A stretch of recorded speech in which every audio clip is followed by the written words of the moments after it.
En toda la tierra se anuncia una gran noticia, un acontecimiento que será de gran impacto a la humanidad. Para muchos una fantasía y para otros es una realidad. Jesucristo viene pronto. Jesucristo viene pronto. Las profecías bíblicas acerca del fin se están cumpliendo. ¿Cuándo será el fin? Y estando él sentado en el monte de los olivos, los discípulos se le acercaron aparte diciendo: Dinos, ¿cuándo serán estas cosas y qué señal habrá de tu venida y del fin del siglo? San Mateo capítulo 24 versículo 3. ¿Alguna vez se ha intrigado y le ha preguntado al Señor lo mismo? ¿Es cierto lo que dicen las Sagradas Escrituras? Y el ángel me dijo: Escribe, bienaventurados los que son llamados a la cena de las bodas del Cordero. Y me dijo: Estas son palabras verdaderas de Dios. Apocalipsis capítulo 19 versículo 9. ¿Tendremos paz aquí en la tierra? ¿Cómo puedo ser salvo? ¿Qué es el arrebatamiento? ¿Qué tengo que hacer para estar preparado? Velad pues, porque no sabéis a qué hora ha de venir vuestro Señor. San Mateo capítulo 24 versículo 42. ¿Escucha atentamente lo que el Espíritu Santo dice a las iglesias? ¿Sabe usted cuándo será el día final? Por tanto, id y haced discípulos a todas las naciones, bautizándolos en el nombre del Padre, del Hijo, del Espíritu Santo, enseñándoles que guarden todas las cosas que os he mandado, y he aquí yo estoy con vosotros todos los días hasta el fin del mundo. San Mateo capítulo 28 versículo 19 al 20. Amén. Todo lo daremos a conocer por medio de este programa. Apocalipsis, el tiempo final. El tiempo es ahora y debemos tomar una decisión, porque nuestro Señor Jesús viene muy pronto.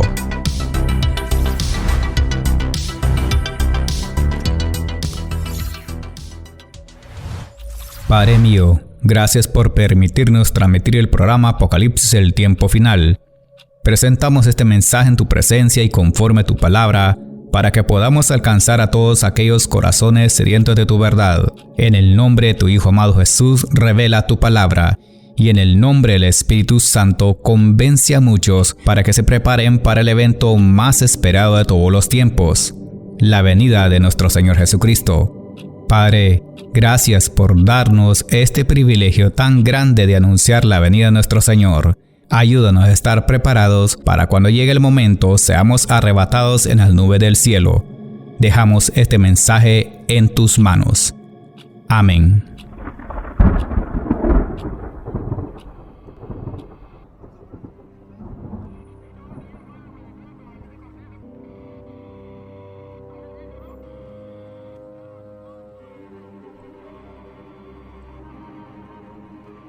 A continuación el tema: Escribe a los que retienen mi nombre y no han negado mi fe.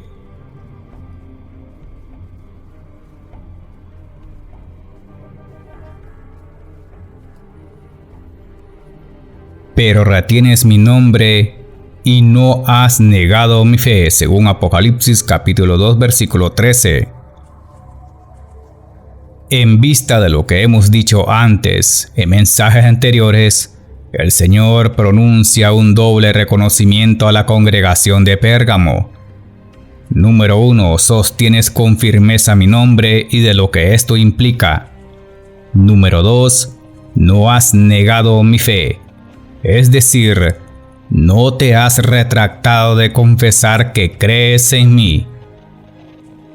En la antigüedad los paganos presionaban a los cristianos y los perseguían para que públicamente negaran y creyeran en Cristo. Algo que debemos dejar en claro: el cristiano verdadero, ante toda contrariedad y problemática en este mundo, se encontrará con personas de diferentes tipos de creencias, lenguas y naciones, y deberá lidiar con esto todo el transcurso de esta vida terrenal y pasajera.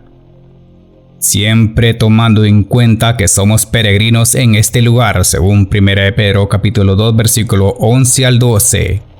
Amados, yo os ruego como extranjeros y peregrinos, que os abstengáis de los deseos carnales que batallan contra el alma, manteniendo buena vuestra manera de vivir entre los gentiles, para que en lo que murmuran de vosotros como de malhechores, glorifiquen a Dios en el día de la visitación, al considerar vuestras buenas obras. Amén.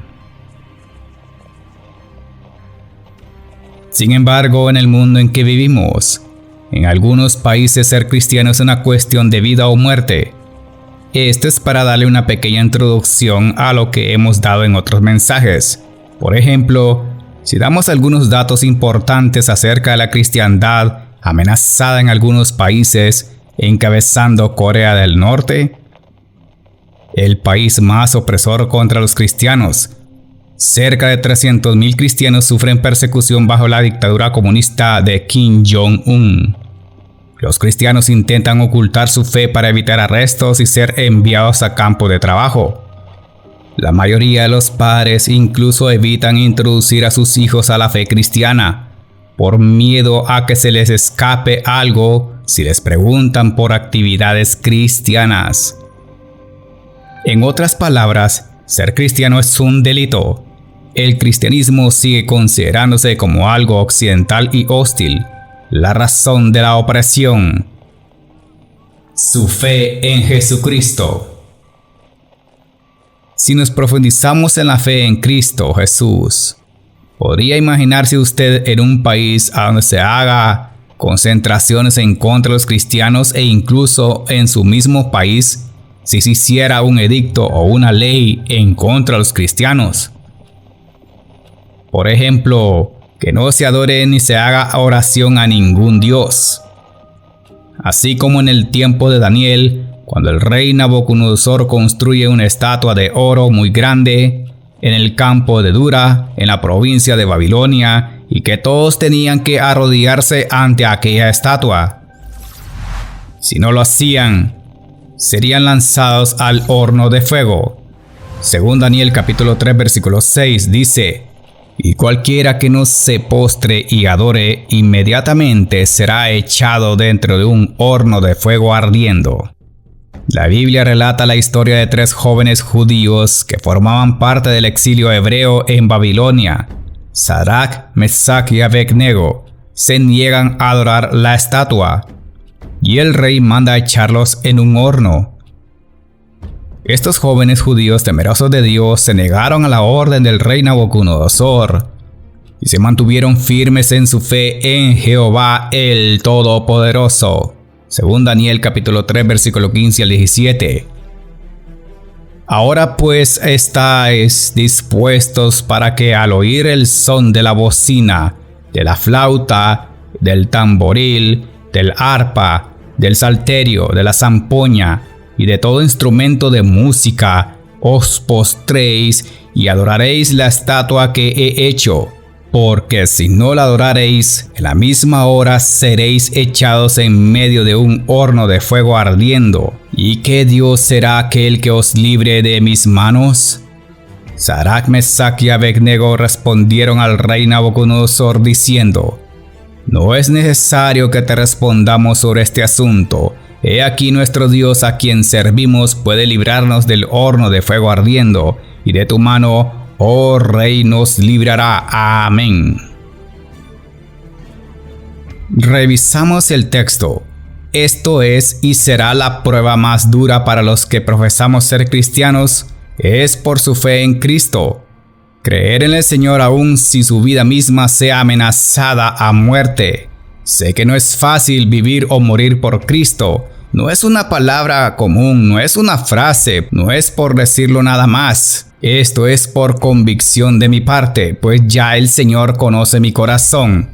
A la verdad, no lo negaría. En verdad no quiero hacerlo, negar al Rey de Reyes y Señor de Señores, porque no quiero que Él me niegue a mí. Lo digo así porque no quiero que delante de Dios me nieguen que me conocen. y me aferro a este texto. San Mateo capítulo 10 versículo 32 a 33. A cualquiera pues que me confiese delante de los hombres, yo también le confesaré delante de mi Padre que está en los cielos. Y a cualquiera que me niegue delante de los hombres, yo también le negaré delante de mi Padre que está en los cielos. Amén. Ha escuchado claramente. Usted no quiere que Dios lo niegue el día que esté en su presencia, ¿verdad? Pues ni yo tampoco. No quiero que mi Padre Celestial me vaya a negar en aquel día. Así es la realidad. Si usted ha entregado su vida a Cristo, no tendrá miedo en negarlo. Ahora bien, usted que dice ser cristiano, si se viera amenazado de la misma manera en su país, y si firmara una ley similar, así como la ley de Babilonia, ¿negaría al Señor? Digo esto porque si su fe está fundada en lo terrenal, es posible que se sienta asfixiado o afligido en negar a Cristo, para que no lo vayan a matar. Esto no lo digo para infundirle miedo o temor a usted. Esto va a suceder en algún tiempo, no muy lejos. Esperamos en Dios que este nunca sea su caso. Pero si fuera así, debemos estar preparados. Y esto solo se puede comprobar al estar en una situación como lo vivieron los 3 hebreos. Además, los apóstoles del Señor tuvieron que enfrentarlo. Pero ya el Señor lo sabe y de antemano nos permite la prueba y nos da la salida. Recordemos, Pedro, al sentirse acorralado por su fe, negó 3 veces a Jesús, aunque él se lo propuso, pero falló. San Mateo capítulo 26, versículo 33 al 34. Respondiendo Pedro le dijo, aunque todos se escandalicen de ti, yo nunca me escandalizaré. Jesús le dijo, de cierto te digo que esta noche, antes que el gallo cante, me negarás 3 veces. Amén. Pues no vamos a culpar por eso al apóstol Pedro. Está escrito en la palabra de Dios y cualquier hombre podría ser expuesto a esta prueba de fe. Recordemos que el apóstol Pedro, un hombre que caminó con Jesús, experimentó personalmente las maravillas y señales que hizo a su lado. Caminó sobre el agua. San Mateo capítulo 14, versículo 28 al 29. Entonces le respondió Pedro y le dijo, Señor, si eres tú, manda que yo vaya a ti sobre las aguas. Y él dijo, ven. Y descendiendo Pedro de la barca, andaba sobre las aguas para ir a Jesús. Amén, gloria al Señor. Pero llegó el momento de la prueba, y sin embargo, lo negó 3 veces. San Mateo capítulo 26, versículos 69-75. Pedro estaba sentado fuera en el patio, y se le acercó una criada diciendo, tú también estabas con Jesús el Galileo. Mas él negó delante de todos, diciendo, no sé lo que dices. Saliendo él a la puerta, lo vio otra, y dijo a los que estaban ahí, también este estaba con Jesús Nazareno. Pero él negó otra vez con juramento, no conozco al hombre. Un poco después, acercándose a los que por ahí estaban, dijeron a Pedro, verdaderamente también tú eres de ellos, porque aún tu manera de hablar te descubre. Entonces él comenzó a maldecir y a jurar, no conozco al hombre, y enseguida cantó el gallo. Entonces Pedro se acordó de las palabras de Jesús, que le había dicho, antes que cante el gallo, me negarás 3 veces. Y saliendo fuera lloró amargamente. Amén. Entendemos por la palabra de Dios que era un tiempo de persecución tremenda, pues a Jesús ya lo tenían en custodia ante el sumo sacerdote para entregarlo a muerte. Ahora bien, así como van las cosas en este mundo, que poco a poco quieren infundir temor y terror en muchos por las cosas que ocurren. Aunque no lo enfrentamos de la misma manera, pero si lo vemos del lado espiritual, muchos ya se están arrodillando sin ser presionados. Pero si llegara a ser obligatorio, que usted tiene que, por ley, arrodillarse ante una estatua, si es cristiano, ¿lo haría? Y hago la pregunta, si esto fuera una ley, ¿qué decisión tomaría usted? ¿Se arrodillaría ante la estatua? ¿O bien negaría a Cristo al ver en peligro su vida? Si le dijeran, niegue su fe en Cristo, repito una vez más, ¿lo negaría? Esa respuesta la tiene usted en su corazón. Probablemente algunos cristianos en la antigüedad habían sido obligados y posiblemente torturados para negar su fe en Cristo bajo una pena de muerte. Más adelante haremos observaciones de cómo los cristianos fueron martirizados. Aún estos se habían mantenido firmes en su fe y continuaban confesando que Cristo es el Señor. Amén. Por eso el Señor le dice al ángel de la iglesia en Pérgamo: y aún en los días en que Antipas, mi testigo fiel, fue muerto entre vosotros, donde mora Satanás, o donde habita Satanás. Y parafraseando, aún en la amenaza de muerte por no negar su fe en mí, no te has escondido, no te has avergonzado de mi santo nombre y no has negado tu fe ni mi evangelio, y aún en los momentos difíciles en que Antipas, mi siervo y testigo fiel, fue martirizado. Antipas se menciona aquí únicamente porque sería un hombre fiel, que en ese tiempo no quiso seguir costumbres idólatras. Es verdad, el primer mártir cristiano según la Biblia fue Esteban, muerto por lapidación según lo describe en Hechos capítulo 7, versículos 55 al 60. Sin embargo, en su narración no se aplica aún el término mártir para describir la relación de su muerte, pero entendemos que el nombre de Antipas fue dado en Apocalipsis porque el Señor ya sabía que eso ocurriría años más tarde.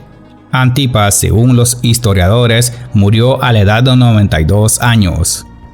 Aparte de eso, aunque no hay datos concretos por parte del libro del Apocalipsis ni de cómo murió, nos limitaremos a no dar mucha información al respecto, pero de lo que sí podemos decir es que el nombre de Antipas tiene un título muy especial. Y que conste, son palabras de Jesús, y dice, mi testigo fiel, que es un título propio de Apocalipsis capítulo 2 versículo 13, para referirse a él como nos muestra. Puede que Antipas deba ser realmente imitado al ser testigo fiel, porque selló el testimonio de su fe con su propia sangre. Gloria al Señor. Analizaremos el versículo 14 de Apocalipsis capítulo 2 y dice, pero tengo unas pocas cosas contra ti, que tienes ahí a los que retienen la doctrina de Balaam, que enseñaba a Balac a poner tropiezo ante los hijos de Israel, a comer de cosas sacrificadas a los ídolos y a cometer fornicación. En vista de lo que hemos leído anteriormente, según esta carta a la iglesia, al ángel de la iglesia en Pérgamo, el Señor le reprocha 3 duras cosas acá. La condenación de Cristo a esta iglesia revela que a pesar de que su doctrina teológica era la correcta, sus doctrinas y prácticas eran radicales y malas. Estas falsas doctrinas caían en 2 categorías principales. El Señor reprocha al ángel de la iglesia en Pérgamo por tolerar en su seno 2 sistemas de falsa doctrina odiados y reprendidos por Cristo.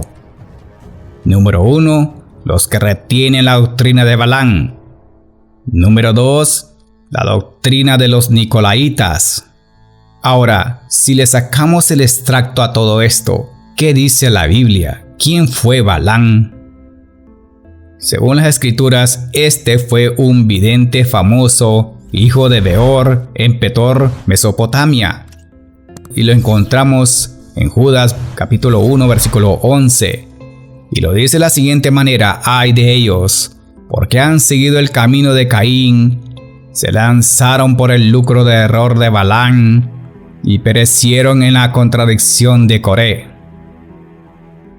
Y en Epístola de Judas, especialmente los versículos 12 al 16, condena con severidad a los que llevan este tipo de doctrina en la iglesia. Balaam es ejemplo de un hombre religioso que sucumbe ante la tentación de la avaricia, y le encontramos en el Antiguo Testamento en Números capítulo 22 versículo 1 al 20, por si está interesado en leer algo. Y relata cuando Balac, rey de Moab, le pidió maldecir a los israelitas. Balaam consultó inmediatamente a Jehová, quien le prohibió hacerlo. Números capítulo 22 versículo 8 al 13 dice esto: del cual Balac se lo pidió otras veces, y al final Jehová no permitió que maldijera a su pueblo escogido. La historia de Balaam se registra en Números, especialmente en los capítulos 22 al 25. Este profeta se sometió a la presión de Madián y Moab, quienes procuraban la destrucción de Israel durante un periodo prolongado de tiempo.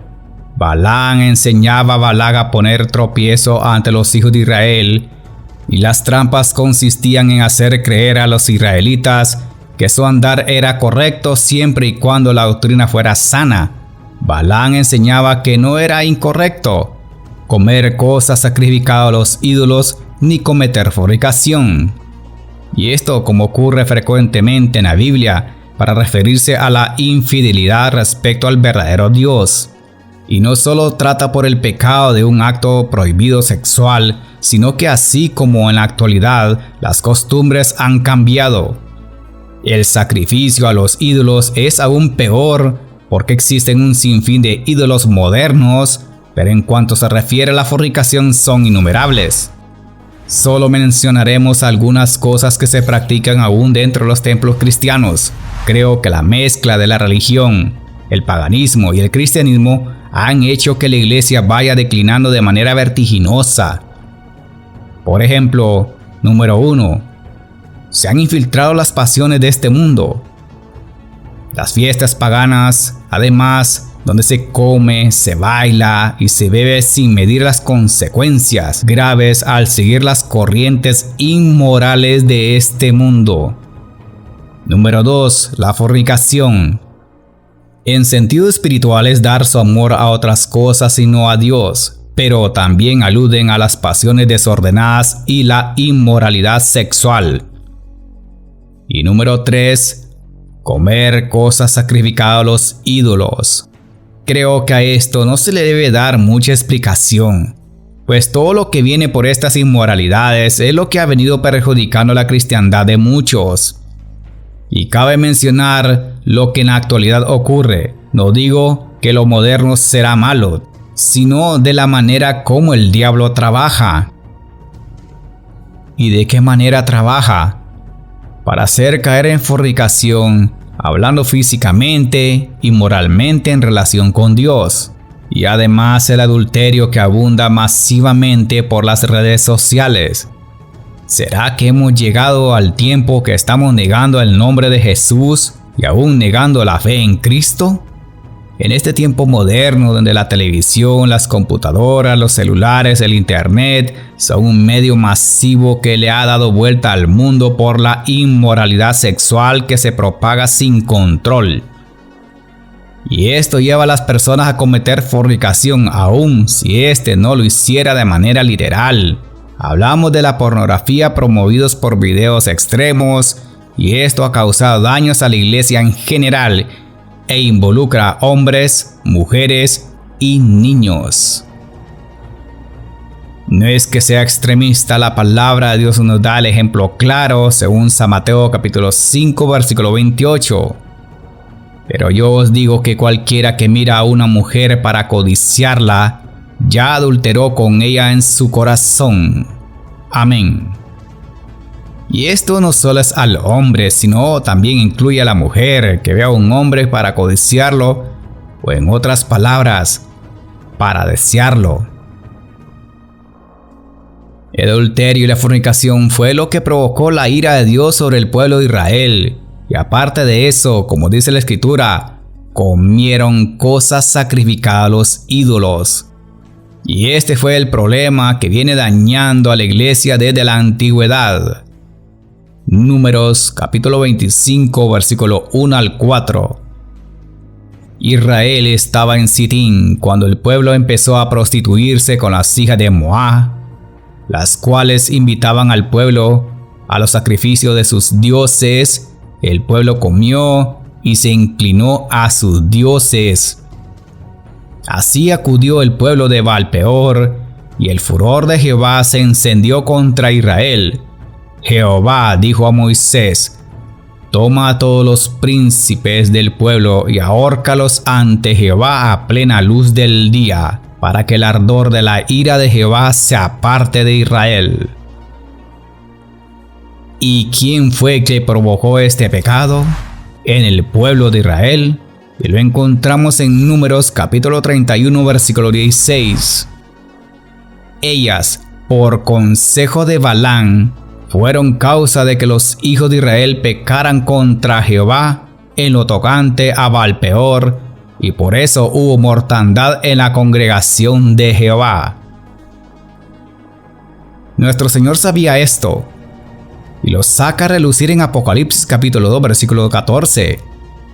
Y esta es la triste evidencia en Pérgamo. Había quien enseñaba la misma doctrina que enseñó Balaam desde la antigüedad, y que afectaba decididamente a la congregación. Balac, rey de Moab, tenía temor del pueblo de Israel. Mientras se acercaba a su tierra, contrató a Balaam para que usara su don profético en contra de ellos. Y Balaam procuró por todos los medios hacerlo.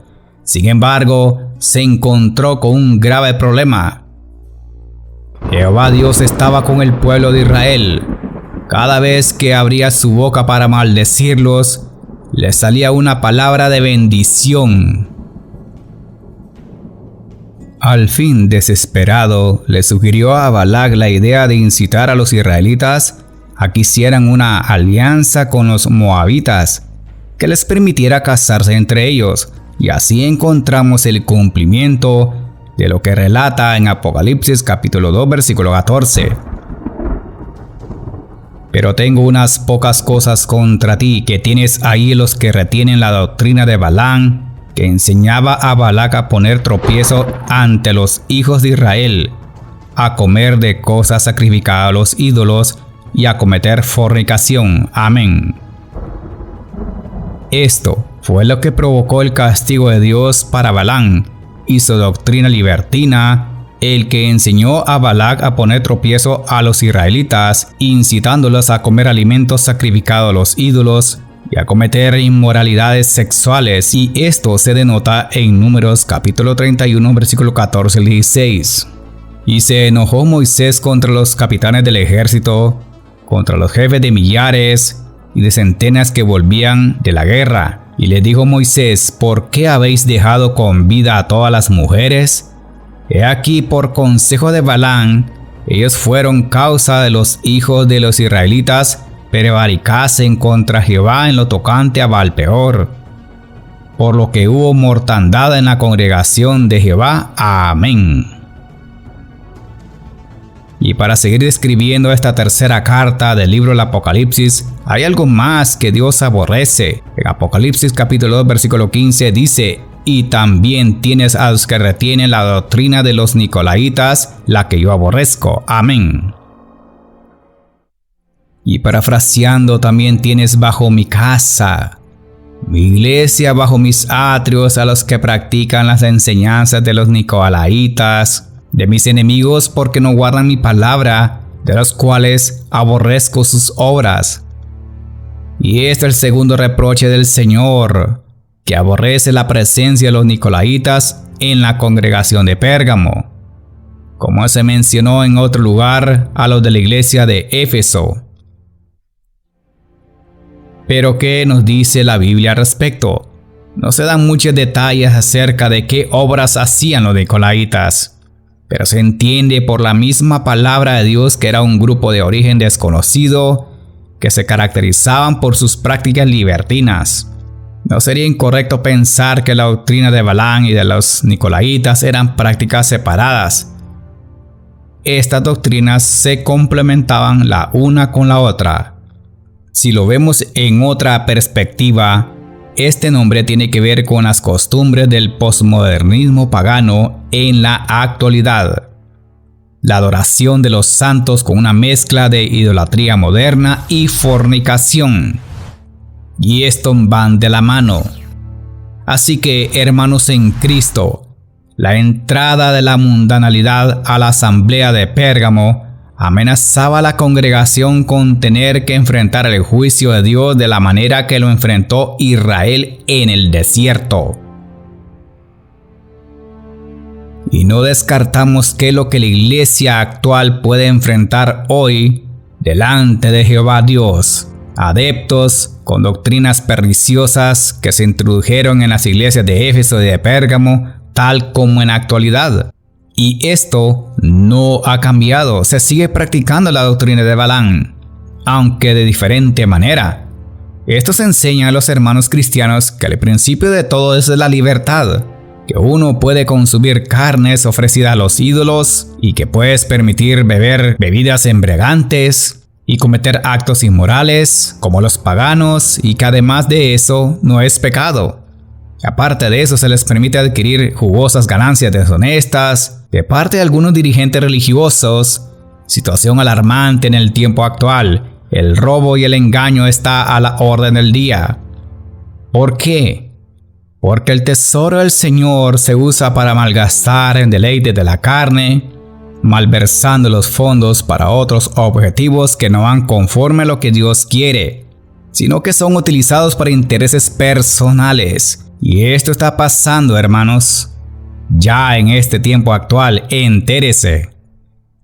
La iglesia cristiana está siendo invadida por esta doctrina, aunque no lo vamos a hablar de una manera generalizada. Pero ¿qué dice Dios? Dios condena al que quebrante el mandamiento: no robarás, según Éxodo capítulo 20, versículo 15. Entonces, la congregación de Pérgamo no cumple con esta ordenanza, está siendo partícipe de la doctrina de Balaam, donde lo único que se predica es el amor al dinero, porque la palabra de Dios lo dice. Porque la raíz de todos los males es el amor al dinero, el cual, codiciando algunos, se extraviaron de la fe y fueron traspasados de muchos dolores, según 1 Timoteo capítulo 6, versículo 10. Y de la misma manera instigaban a los cristianos a abstenerse a comer cosas sacrificadas a los ídolos. En la antigüedad, al no observar las prescripciones del Concilio de Jerusalén, que se había reunido en el año 50 después de Cristo, la Biblia dice en Hechos capítulo 15, versículo 28 al 29, porque ha parecido bien al Espíritu Santo que a nosotros no imponeros ninguna carga más que estas cosas necesarias, que os abstengáis de lo sacrificado a los ídolos, de sangre, de ahogado y de fornicación, de las cuales cosas si os guardaréis, bien haréis. Pasadlo bien. Amén. Ahora pasemos al otro lado con la doctrina de los nicolaitas. ¿Quiénes eran ellos? Algunos suponen que se trataba de un servidor llamado Nicolás, pero si lo vemos en las Sagradas Escrituras, no hay nada que se pueda afirmar de base bíblica que la doctrina de los nicolaitas fuera a causa de este nombre, pues en la antigüedad los requisitos para servir en el templo eran totalmente espirituales y no carnales. No tenían que ser elegidos por su aspecto físico o por si tenían algún rango social excelente. Dice la Escritura que tenían que ser de fe, sabiduría y más que todo, lleno del Espíritu Santo. Según Hechos capítulo 6, versículo 3. Buscad pues, hermanos, de entre vosotros a 7 varones de buen testimonio, llenos del Espíritu Santo y de sabiduría, a quienes encarguemos de este trabajo. Amén. Y más adelante dice en Hechos capítulo 6 versículo 5: agradó la propuesta a toda la multitud y eligieron a Esteban, varón lleno de fe y del Espíritu Santo, a Felipe, a Prócoro, a Nicanor, a Timón, a Parmenas y a Nicolás, prosélito de Antioquía. Amén. Así que descartamos que la doctrina de los Nicolaitas se haya originado por este nombre. Según a esta hipótesis, no se halla en los escritos de la Biblia.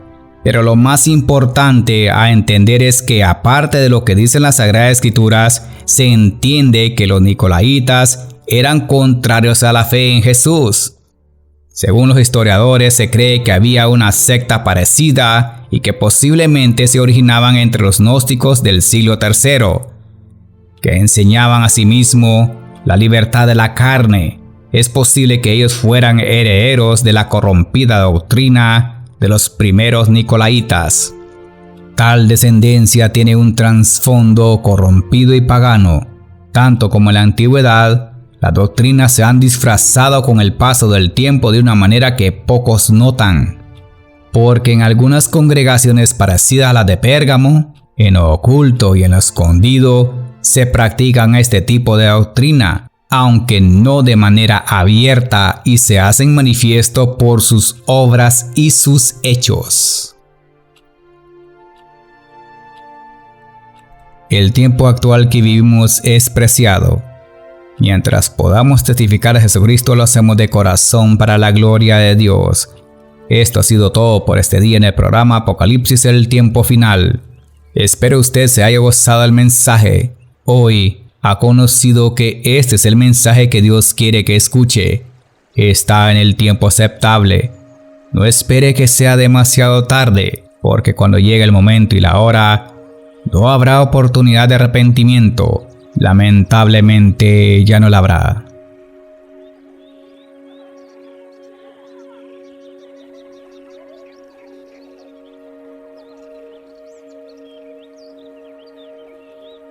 Es necesario estar decidido y preparado para el evento crucial. Si usted cree que es importante recibir al Señor Jesucristo como único Salvador y que necesitas una verdadera conversión, haz una oración de fe, pues Él te está llamando.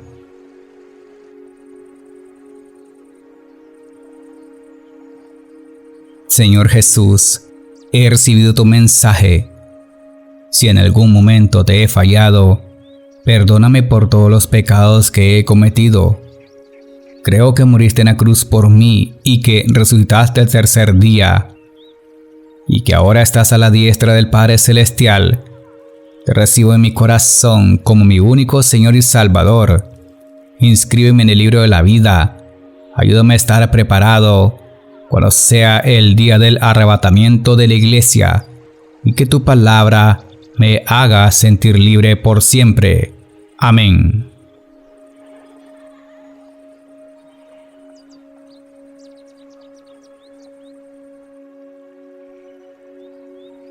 Ven, Señor Jesús, y que la gracia de nuestro Señor Jesucristo sea con todos vosotros. Amén.